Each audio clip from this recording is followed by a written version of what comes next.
Hello to all my favorite people. In this video I will talk you through how to work with basic blocks as a hobbyist. Even if you've never done it before, I will explain everything, how they work, how they are built up, what a dart is, how to adjust them, and just to give you an understanding of how they actually work.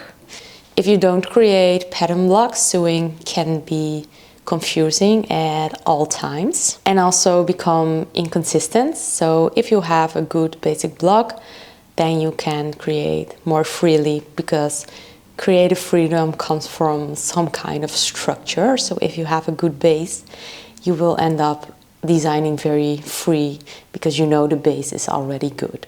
So let's dive into this topic and I will explain you everything and anything about the basic blocks. Basic blocks are the foundation of every garment that you make. You only have to create them one time and make sure that you really put the time, effort and precision into them. I'm not a girl that's really focused on measurements, but for my basic block I did, and that pays off because they fit you really well, and from there you can create things that fit you really well, which is nice, right? There are 5 types of basic blocks. You have one for a top, you have one for a pants, you have one for a sleeve, you have one for a dress, and you have one for a skirt. And with these 5 pieces you can create everything that you want, with combining them and adjusting them and yeah, things like that. In this video I will not go that deep into adjustments, but just the basics of basic blocks so you understand them, and then in next videos I will dive deeper into adjustments and making them more your style. I did make a custom made sizing measurements where you can fill in your own measurements and it will create a standard size chart for you. It's based on your measurements and calculates all the measurements you need for your type of body. So it works really well. If you want to get this download, go to the link in my bio, go to my sewing community and you can download it there for free. It really helps me with creating basic blocks for different types of bodies. So it's a nice thing to have. And now let's dive into the rest of this video and I'll see you behind my screen. This is an overview from all the basic blocks that are out there. We have the skirt, front and back. We have the dress, front and back. We have the bodice, front and back, a pants, front and back, and the sleeve. I will now go into all of these pieces one-on-one to explain a little bit what all the markings are and how they are built up. First, we have the skirt, we have the front piece and the back piece. And you see at the top a triangle, and that is a dart. And what a dart does, it makes the garment fitted. If you work with non-stretch fabric and you want a fitted piece, then you work with darts. I have a picture inserted in the next slide, so I will show you what it is to compare a pattern skirt for a skirt that is with a dart and what it is without a dart. Then you have a loose fit garment. So that is a dart. At the back piece, the dart is lower because it goes to your bum. And at the front piece, it is a little bit smaller because you might have a little bit of a belly and that makes a curve. So you need a little bit of a dart, but it can be smaller. Then you have a curved side on both sides. That's for the hip going to the waist. The waist is normally a little bit smaller than the hip, so you want some more room there. And then you have a straight line in the middle, around the middle of the skirt, and that is the line where your hips are. So you always have a reference point of where your hips are. On the left side, you see what it is to have darts in your pattern, especially the girl with the long skirt. You see that at the top it's very much snatched into her waist and things, and that's done with darts. You actually see the darts on top of the skirt. And then on the other picture, it is a very loose fitted skirt and you don't need darts there because it does not fit the body. So a dart makes it hug the body. I do have another example of darts for the bodice part. This is the top, the bodice. You also have a back and a front, and you see that the difference again are the triangles. that are the darts. At the back, it's a little bit higher, and at the front, it's a little bit lower. And in the front, you have two. One is for your waist, to get it snatched in the waist, and the other one is for the boost. So if you have a bigger boost or a smaller boost, you want to adjust the second dart that is horizontal. Then another difference is the neckline. At the front, it's way deeper, and at the back, it's a little bit higher because you need some room in the front to breathe, and in the back, it's mostly a little bit higher. All of the pieces are half. So this is one half of your back piece, and this is one half of your front piece. What that means is that if you cut yourself of your clothes, not yourself, your clothes in half, then you have one side of the pattern piece. Because we want to mirror it, we want to cut it double because then you have exactly the same shapes. You think of it as, I don't know if you all used to do it when you were young, but when you fold a piece of paper in half and then you cut it out like a star or a heart, like half of it, so the other part of the heart was exactly the same when you opened it. That's what you do with pattern pieces as well. This is an example of darts in a shirt and using no darts. Using no darts with non-stretch fabric means you have an oversized fit and it cannot hug the body. When you try to use non-stretch fit without darts, it doesn't fall off shapes to your shape. So you can't create a waist, you can't create a boost. It just doesn't make sense. And then on the right side, you have a piece that has darts, and you see that's snatched in the waist. And the darts here are also very visible. So I just wanted to make sure that it was a bit of a contrast, so you really understand the point of a dart is to make it fitted. The dress piece is a combination of a skirt with the bodice. And as you can see that the dart is now connected. So let me take you back a little bit. Here is the dart for the back piece and we add it to the skirt. So now you have a diamond. So you incorporate both of them to create a dress piece. You also see like the circle style around the waist and the hip. And then at the front, you also have to connect the darts and you have a dart at the shoulder point because we need some extra room for the bust here. Then we have the pants block. It includes a waistline, a crotch, a curve at the hip, a knee marker, and you see a front piece and a back piece again. Also, the darts are there again. Then at the top, you have your waistline where the darts are. Next to that, you have the crotch. And what you see here is that the crotch is bigger on the back than on the front, like a lot bigger. That's because at the back you have your bum, so you need more room to get under it and then back to your waist, and in the front that's smaller. And then you have just the length of the pants and you see little markers around halfway of there, and that's the part where your knees are. That's a nice guideline for when you want to shorten pants or make them longer. From there, you mostly get more a straight fit, and everything above that is more curved, as you can see. Hip point is the lowest hip point and the top hip point. You have two here because pants are a little bit more tailored and harder to make tailored because you have a little bit more seams than in a skirt. And if you have more seams, you also need more places to adjust them to make them fit better. The last one is a sleeve, a simple sleeve shape that fits into the top and into the armholes that you have for your tops. A sleeve hat, that is the heel at the top, and you see markers there. You have two markers at the one side and one at the other side. The two markers always stand for the back, so this should be added to the back of your bodice, and the one marker is added to the front of your bodice. If you look closely to the sleeve, you see that it is a little bit different. So the back has a little bit of different shape than the front.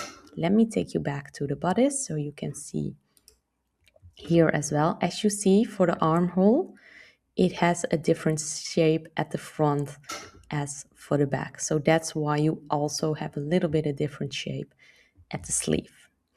Then around half of the sleeve pattern, you have two more markers, and that's where your elbow is. And those always also help with lengthening the sleeve or shortening the sleeve. And then at the bottom, you just have a straight line that is your. Now that we covered the basic blocks and how they are built up a little bit, we want to adjust them to your size. And for this, you want to use a size chart. As I told in the beginning of the video, I made one based on modern muses, so a more loose fit style, because that's what most people wear nowadays. If you want that, click the link in the bio, join the community and find it there. Use that as your base. You can apply your own measurements into that one, and then it will automatically give you all the sizes that you need. What is very important when you make adjustments to patterns is that you be consistent. So if you do it to the left side, also do it to the right side. I will show you examples for this. So if you don't get it now, don't worry, I explain it with real life examples. Always measure twice before you cut. So yeah, for this you just want to make sure that everything is correct. So measure twice and then do it once to make sure that you have the right measurements. And then another very important thing is that you don't want to change directions or angles from the pattern. As I showed you in the basic blocks, they all have different angles and shapes and things like that. So when you adjust sizes, you want to adjust them a minimal amount, unless that's what your style desires. Other way, don't change angles or directions. And I also have an example for that one. If you want to change length, that's the easiest adjustment to make, because it is a vertical adjustment. It only goes one way, so only down or up. I made an example here on my computer, but if you do this on paper, it's easier. Just get your measuring tape, measure the length of your bodice, for example. And here the back is 43 centimeters. Imagine me wanting to be 45 centimeters, then I have to add 2. Here's 5, but you want to add 2 centimeters. And you do that left as well as right.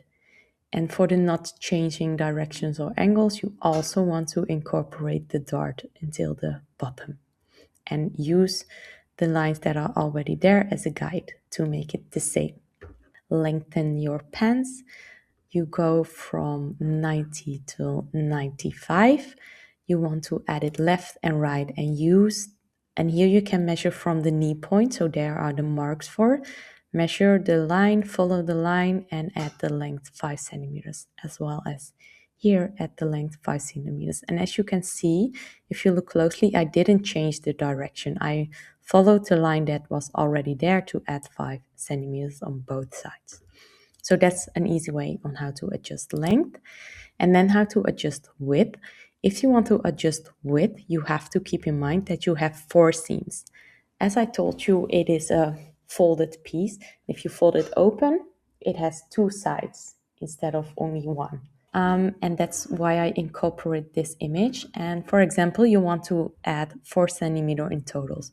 Because you have 4 seams, 1, 2, 3, 4 side seams, you have to divide it by 4.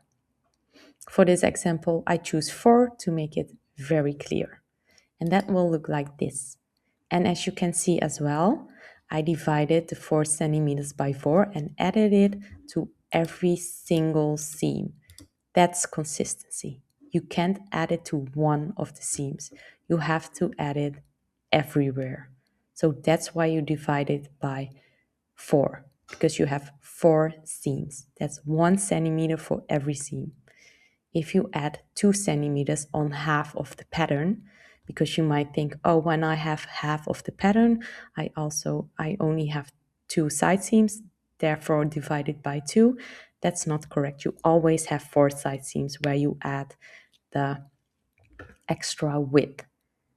And here you can also see very clearly that I used all the lines that are already there and followed it parallel. So I didn't change angles or directions. Everything is still the same shape and form, but only with 1 centimeter extra on every seam.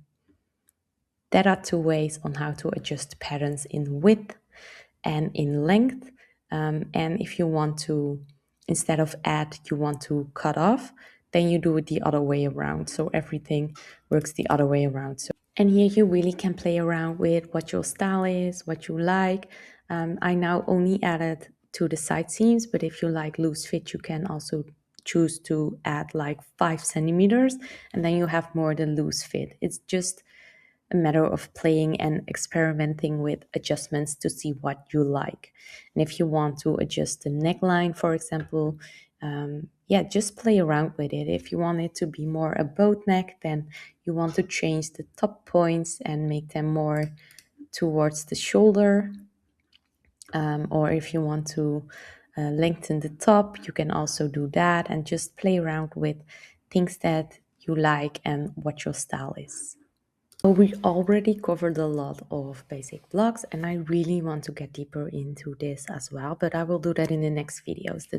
The only thing I will walk you through today, at least, is standard versus custom sizing, because we all know standard sizing. It are the clothes that you buy in store, the patterns that you buy. They're all based on some kind of standard sizing for that person or that brand or whoever made the size. It is made for an average, so therefore never fits no one, because we all know all bodies are different. So a standard size almost never fit anyone like really good. It is a great starting point, but it rarely fits without giving the tweaks. So that's why we really want to focus and put time and effort into our basic blocks, because then that is our standard size that works for our body. And then you have custom sizing, and that's when you go from standard size to making it your size. You make adjustments to the patterns that are based on your actual body measurements.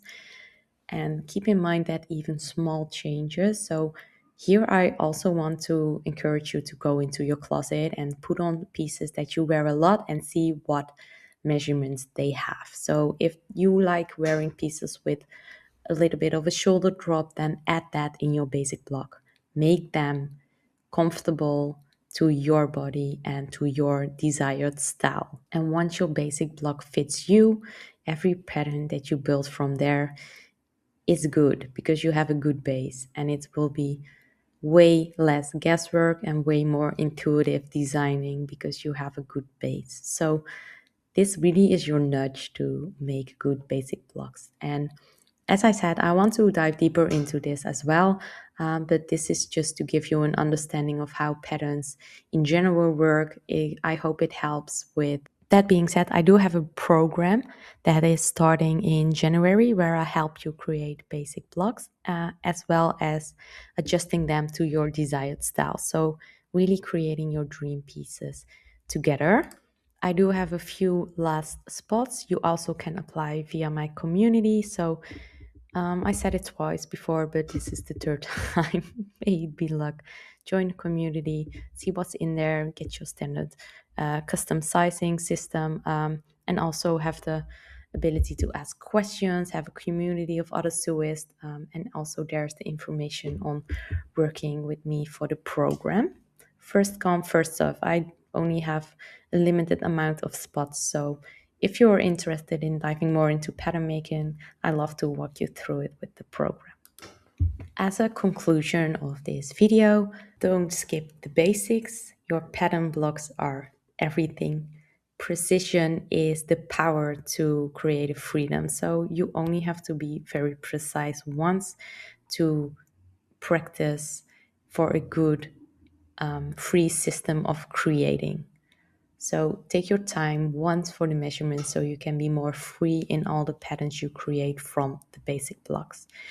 And lastly, creative freedom comes from structure. So give yourself a structure, get yourself used to the adjustments in length, adjustments in width, practice them, and yeah, then you have the structure and know how to do it, and then you can become more free in creating the patterns that you want as well.